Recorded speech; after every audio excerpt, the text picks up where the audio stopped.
Good morning बच्चों। आज मैं आप लोगों को बड़े लक्ष्य के बारे में बताने जा रहा हूँ। इसे आप लोग ध्यान से सुनेंगे। इसके बाद इस पाठ से मैं कुछ शब्द अर्थ लिख दिया हूँ, इसे आप लोग लिख लेंगे, याद करेंगे। बड़े लक्ष्य इस पाठ में कवि बता रहा है कि हमें अपने उद्देश्य की तरफ बढ़ते रहना है। हमारा उद्देश्य क्या है, लक्ष्य क्या है, इसी लक्ष्य पर हमें आगे बढ़ना है। लक्ष्य हमेशा बड़े रखो, लक्ष्य पर हमेशा चले चलो। संभव है इसमें बाधाएं भी आए, पर बाधाओं से लड़ते चलो। लक्ष्य हमेशा बड़े रखो। इस पाठ में कवि बता रहा है कि हमें अपने लक्ष्य को, उद्देश्य को हमेशा बड़ा रखना चाहिए और उसी उद्देश्य को लेकर हमें आगे बढ़ते रहना चाहिए। संभव है हम कोई काम करने चलते हैं तो उसमें हो सकता है कि विघ्न बाधा भी आए, इसलिए उस विघ्न बाधा से हमें घबराना नहीं चाहिए। अपने उद्देश्य की तरफ, लक्ष्य की तरफ बढ़ना चाहिए। लक्ष्य हमेशा बड़ा रखना चाहिए। दूसरी पंक्ति है, कोई गरीब है तो कोई अमीर है, पर सबकी अपनी अपनी तकदीर है। हर मंजिल तुमको मिल जाएगी, गर्व कर्तव्य पथ पर बढ़े चलो। लक्ष्य हमेशा बड़े रखो। इस पंक्ति का भाव यह है कि यहाँ पर जो भी आए हैं सब एक समान नहीं हैं। कोई अमीर है तो कोई गरीब है, लेकिन हर व्यक्ति की अलग अलग तकदीर है, किस्मत है। उसके अनुसार वह अपना काम करता है। हर मंजिल तुमको मिल जाएगी, गर्व कर्तव्य पथ पर चले बढ़े चलो। हम आगे बढ़ेंगे तो उस मंजिल को छू सकते हैं जब हम अपने कर्तव्य पर दृढ़ रहेंगे, उस रास्ते पर चलेंगे तो हमें मंजिल अवश्य मिलेगी। हम मंजिल को छू सकते हैं।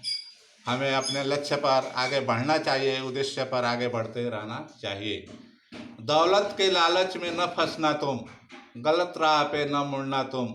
छू लोगे एक दिन पर्वत शिखर को भी, गर पर्वत को सीने पर चढ़े चलो। लक्ष्य हमेशा बड़े रखो, लक्ष्य हमेशा बड़े रखो। लक्ष्य पर हमेशा चले चलो। इस पंक्ति का भाव यह है कि हमें दौलत यानी धन के लालच यानी लोभ में नहीं फंसना चाहिए। गलत राह जो है, बुरी राह, उस रास्ते पर हमें नहीं चलना चाहिए। छू लेंगे एक दिन पर्वत शिखर को भी, हम दृढ़ रहेंगे तो अवश्य उस पर्वत शिखर को छू लेंगे। जब हमारा लक्ष्य उद्देश्य सही रहेगा तो हम उस पर चढ़ सकते हैं। गर्व पर्वत सीने पर चढ़े चलो। लक्ष्य हमेशा बड़े रखो। हमें अपने उद्देश्य को हमेशा बड़े रखना चाहिए, उसी लक्ष्य पर हमें आगे बढ़ना चाहिए। बच्चों, इस कविता को आप लोग याद कर लेंगे। इसके बाद इसमें कुछ प्रश्नों के उत्तर देना है, जैसे लक्ष्य कैसे होना चाहिए। लक्ष्य हमारा बड़ा होना चाहिए, उद्देश्य हमारा बड़ा होना चाहिए। इस प्रकार आप लोग इस प्रश्न को आप लोग कॉपी पर बनाएंगे, लिखेंगे।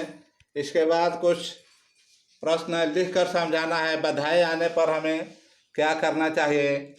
बाधाएं आने पर हमें घबराना नहीं चाहिए, हमें हिम्मत से उसका काम लेना चाहिए। इस कविता को पूरी करना है, इसे आप लोग बनाएंगे। सही मिलान करना है, मिलाएंगे। दिए गए शब्दों के पर्यायवाची शब्द है, उसे पर्वत, पर्वत मीन्स शिखर, चोटी। पथ, रास्ता, सड़क। ऐसे आप लोग अशुद्ध शब्दों को शुद्ध करके लिखेंगे। मंजिल, मंदिर, मंजिल, मंदिर, ये सही है कि गलत है, इसको आप लोग बनाएंगे। वाक्य बनाएंगे, पर्वत, मैं पर्वत के समान दृढ़ रहूं, अचल रहूं। इस तरह से आप लोग इसको पूरा करेंगे। बच्चों, अब मैं आप लोगों से विदा लेता हूं। इसके बाद फिर मैं अगले वीडियोग्राफी पर आऊँगा।